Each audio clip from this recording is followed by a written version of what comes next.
Want to use images in your papers, projects, or presentations? Keep watching to learn where to find images, how to improve your searches for images, and how to cite images. Anytime I want to use an image, the first thing I do is go to Google because, of course, it's easy. But there are rules about using images, just like when we use other people's printed work. Here are 4 conditions that must be met to use an image for educational purposes. 1. The original source must be cited. If you found it on Google, you can't cite Google. You must cite the original page the image is from. 2. The website the image is from must be legitimate and not using images without the image owner's consent. 3.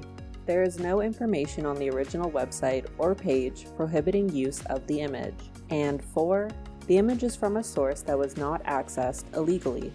UVic has a helpful guide on public domain and Creative Commons resources. They've compiled a list of websites to find images and lets you know if you need to cite images found on them.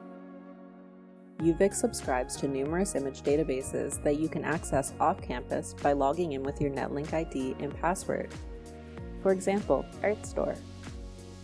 ArtStore lets you search through over 2.5 million images and helps you cite the ones you want to use. Just click the Cite This Item button. And if your source isn't on a website that provides a citation for you, here's a template to follow for APA and MLA.